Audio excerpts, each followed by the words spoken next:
Hi everyone, welcome to this week's Addington News, brought to you out of the Brecon Winning Owners Bar. Of course, it is sales week, Sunday, massive day for them. Record number of yearlings, 36, 23 colts, an outstanding draft. Looking forward to that, but we need to review some of the stuff, Darren, that happened last week because we had a terrific night here on Friday night. Yeah, first Group 1 for the year. Bit of music out on the Spectators' lawn outside the smoker. Anton, he loved it, didn't he? Singing wagon wheel there, I'm pretty sure. Yeah. Look, he had a great time. There was a couple of other picks. I mean, we had a big crowd from the Belfast Bowling Club in the what we call the Snake Pit. Yeah, apologies to them too. Gave them a bum tip. Did you? Tried my best. Yeah, thought Paris Prince mobile galloped behind the gate, but anyway, they still had a good night. Adam White not too happy with that. No, I think he's pretty disgusted in that. Owners of Kelly's Delight, they had a great time winning the Fahey Fence Hire Breeders, and they really celebrated, had a good time. So there was a couple of things happening. It was a good night, turnover was good, GBR was solid, covered all of the stakes pretty much, including the $100,000 race or the $90,000 race. Yes, so, it was. Yep. So pretty pleased. That was one of the things that happened last week, and of course, look at these blokes. this also happened. Yeah, good on them. Completed the coast to coast. Time. Yeah, brilliant effort from them. Over 7,000. John Denton broke his record by about an hour, I think it was, on the bike, which was terrific from him. Brian Thompson, who we had running through the screen earlier on in the season, had a great time there too. And Andy Ross is an experienced multi-sporter. You would hate us saying that, but he is, and he did a great job in the canoe, in the kayak. So yeah, congratulations to them, and you can still put some money in too, Darren. Yeah, that's rolling on for a little bit longer. So if you feel inclined, and we encourage you to do that, it's a great charity. We're at $7,000 odd now that'll go to the Horse Ambulance Trust, and it could be you that needs to use 100%. the horse ambulance on race day. So yeah, give a little, and it'll help a lot. We've got a chance to have a look at a couple of races. Now last week, Darren, you talked about the Ultimate Racebook and you talked about J.R. Bromack. He went a cracking race in this, but this is not necessarily the horse you want to highlight this week. He went fantastic, but we've got some others to have a look at. Mandalay Bay out here, very unlucky, made up a lot of ground. And also Jack Tar, it was pretty unlucky too, but yeah, it stormed home, and its Ultimate Racebook record, if you like, suggests that it's next up, and next up it's in this week. Yeah, so look, it's only finished 7th, but it has made a lot of ground, and as we say, Jack Tar a wee bit unlucky as well, but because Mandalay Bay's had to circle the field there, its last time adjusted back to the fence for its last half is 53.8. Yeah. And that was what we looked at with J.R. Bromack. So as we say, to the eye, sometimes they look like they just haven't made much ground, but they're going about as fast as they can. Yep. As a half-baked tipster, I'd say Mandalay Bay race 9 this week. it's a chance. Yeah, it's a solid chance based on that. And obviously Jack Tar, as we say, but stiff first up for the Hope Stable. Now, there's often criticism about the mile at Addington, but here's another example of why, okay, it was good. We got the outsider of the field, Coravelli Star, who's ultimately very experienced over the mile, finished second behind a Cooter at Nelson and better than 52. Went 52.4 here, about half a second outside the track record. Krug's going to the Miracle Mile, well, hoping to qualify for it because they thought he's gone good enough. Laver kept battling on really solidly, but the Coravelli Star is a great story. Of course, won the Green Mile as well. Not that we want to see it, Darren, but I could see this horse going to Menangle and be perfectly suited over there and probably picking up a whole lot more money. Let's hope he sticks around here for a bit longer. The owners are having a great run, and Regan Todd, since he's had this horse in his barn, has got a terrific record and well rated in front by Cherie Tomlinson. Look, as you said last week, he had drawn 1, so he was destined to perhaps lead, and he was able to do that. He was a rank outsider of the field, by the way. Yeah, he was. And Laver there, obviously, with his second run back, being chased a wee bit up the straight, but run out of room late in the piece. And I was just talking to Jeff Dunn afterwards, and he said he did pull up pretty well after the race. He just needs some more racing. And as he said, he had 30 odd starts before he got on that real roll of wins. So he's a horse that seems to take that. So we're going to see more of them in the next wee bit of time. And McAndrew Aviator not that far from him after making a mistake. So yep. A good race, and 52.4. Yeah, brilliant racing it was here last Friday night, as it will be again this week. Hey, the project tonight's well worth looking at. One of the characters of our game is Wiggy, Craig Wiggins. He's often seen on the Clark of the Course horse, but he does some pretty important work in the farming arena. Yeah, so look, won't say too much more about that. It's definitely worth watching. Have a look. It's Wednesday today that we're recording this, so it's on Wednesday night. If you haven't seen it on demand, pretty sure someone will get that footage. We'll have a look at that as well, and it'll probably be on Facebook and places like that. But does a good job on behalf of the industry with a number of things that he does in and around licence holders, as well as the farming community. So certainly something worth having a look at. All right, we're going to do a full meeting preview, but we get to see Muscle Mountain back here this week, which is fantastic. Looking forward to seeing him. He was brilliant winning first up. And of course, he'll be short, so I'm not going to tip you him. Holy Hecker was great last week. Pretty nice maiden, this horse. Trained by Regan Todd, drawn out a bit again, but gee, found the line good. I reckon he'll be hard to beat in race 2. And I like the Coleman going around against Mandalay Bay in race number 9. I think it's definitely worth having something on. We'll have a look at that full meeting preview, and at the back end of that, we'll relive Cully's Delight, who is now going to the Broodmare paddock. She's retiring, but she finishes on a high, winning the Group 1, the Breeders' Stakes. Rightio, let's get into full meeting preview. Race 1 on Friday night gets underway at 5:08. The IRT Your Horse Our Passion Mobile Trot 1980. Yeah, Darren, don't want to make excuses, but I'll tell you what, they're pretty tricky, the fields this week. We will do our best, though. Penelope Hall, excellent first start. John Verstig, nice barrier draw. Yep, I think it's a decent each-way chance in the first. Matthew Eyre keeps going good races. Going to pick up one of these eventually, and tonight might be, or Friday night might be the night for Tim Jellyman and Jared O'Reilly. So I give it some sort of chance too. Sue's Dash was excellent first up. Inside second row won't make it that easy. And I reckon you could forgive her last start performance. And Easy McCartney could probably do the same. Comes down from the Alan Shatowski team, and from a handy draw should be competitive. 4, 7, 10 and 2, but not a huge amount of confidence there. Yeah, talk about difficult fields. Race 2, the SENZ. Sens Mobile Pace 1980, 5:36. A maiden Greg, full of talent. Yeah, this will be the Craig Thompson, My Sky Big Fish race of the week, because I've said it a few times in the last couple of months. The maidens that are going around here, the depth to them is excellent. And that's the case here. I've always been a fan of Holy Hecker. He was very, very good first up here. Yes, he's got a wide front row draw, but I know Regan Todd thinks a fair bit of him, so I reckon he can nearly win this. So I'm happy to be each way on him. Drawn to his outside is Maria Alagonda. Nearly caused, well, not an upset, because the money came for it, and it nearly got the business done here, fresh up for the Hope team. It won't be easy from out there, not with the depths in this field. Mickey Party's been really good in its 2 runs, got plenty of breeding about it and ability. So, yeah, I think it's got a definite chance too. And then you get to the likes of Adesanya, who's having its first start for the Duns. It's obviously named after Israel, who, if it shows the tenacity he does in the UFC ring, then it'll be very good too. It's got a few tricks, but it's definitely got the ability. Social distancing's a decent horse too. So, yeah, not an easy race, Darren. I'll go 8, 9, 3 and 7, and I do like Holy Hecker. I think he can win quite a few races, that horse. Yeah, it's a beauty, that race. Race 3 is the Avon City Ford Mobile Pace 1980 at 6:09.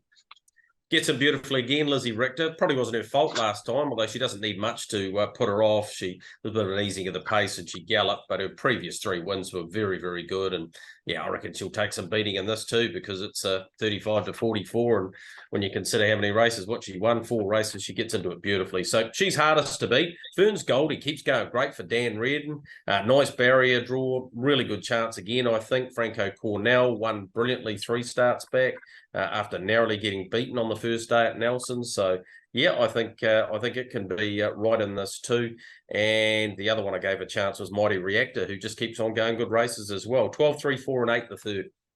Race 3 is the Commodore Hotel Handicap Trot 2600 at 6:35. Greg, and our old friend Sue Princess is marching on to $200,000 in stakes after a win here last week. Yeah, stunning, isn't it? I know she's in 2 races, and which one she decides to go in, she'll be competitive in, although Muscle Mountain and Company might be too good for her. But yeah, she's just a remarkable story, and she races once or twice a week, and invariably when she gets into the right sort of grade, she wins. She'd be a chance in this. I just got a feeling she might start in the other race, but I thought my moment's now. 30 metres behind, I don't think it's far enough to stop her. She was great behind Heston Hall at Oamaru. Races so well here at Addington. She's won 8 races. Yeah, and Matt Purvis's stable star in so many ways. So I'll go for her on top. She'll need some luck. She'll need a bit of a card into it, but she can certainly win it. Heston Hall, who I mentioned, gets into this race nicely. It'll be right amongst it again for Bob Butt.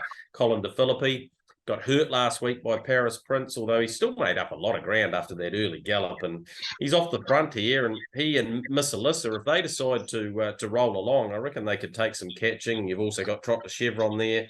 It's a deep race, Zoe, but I'll go for the back marker. I think she's good enough to win from back there. My moments now.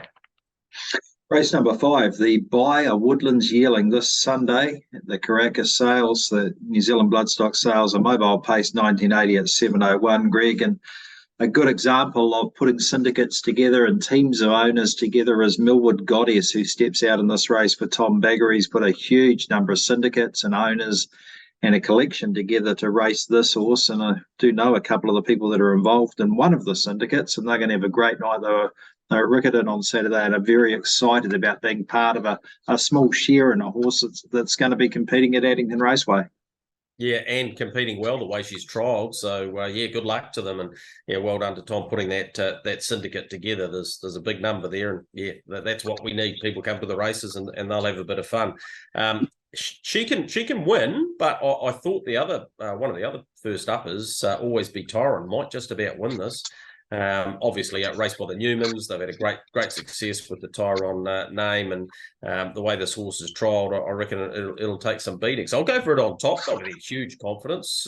Cardwell Bay for Regan Todd did a good job last time, including being placed at group race level. So I wouldn't want to count it out. That was in behind Millwood Nike. Well, she's still unbeaten and goes round in the big one, the Harness Million with New Zealand Bloodstock on Friday night. Field of Poppies, the filly by Vincent, another solid performance last time. She'll get a win. It's going to be hard from out there. Millwood Goddess has to be in too. So, yeah, there's a bit of depth to this one as well. But, yeah, I'll go for Always Be Tyron on an each-way basis. Race number 6 is XCM Sport Free for All Mobile Trot 1980 at 7:27. The big fella's behind me, the star of the show, Muscle Mountain, Greg. And it'll be great to see him back on track.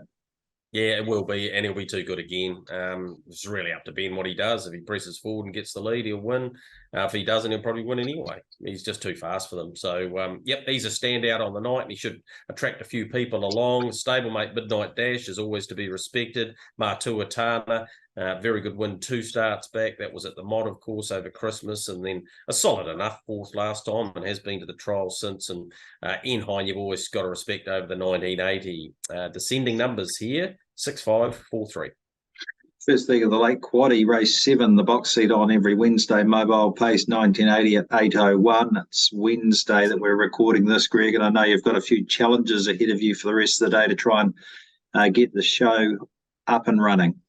Yeah, we have, Darren. Glenn Bourne, who's a magician when it comes to editing and doing stuff for the box seat. And he's based in Hawke's Bay. And first of all, I can tell you he and his family are fine, but they haven't had power for 2 days. And when you're trying to edit the show and do the post-production, you got no power. It's not really ideal. So if we get the box seat through this week, it'll be a miracle. And our thoughts are with all of the people, particularly with animals and particularly with horses in the North Island as well, because it's been a heck of a time for you in the last couple of weeks around the Auckland region and wider through the North Island too. So, yeah, if we get the show on the road, it'll be a miracle, but we'll do our best, and therefore this preview shows as important as any. But, yeah, we wish all those people all the very best. And I went for Wine Gum in this race. Drops out of a good race behind the Falcon last time to the second row. Had to set park, did plenty of work. I reckon it might be over the odds here. There's a couple you need to keep an eye on, though, Darren. Dancing Desire and Giselle coming out of the Group 1 last time. So bear that in mind, because they're dropping well back in grade here to a 52 to 60.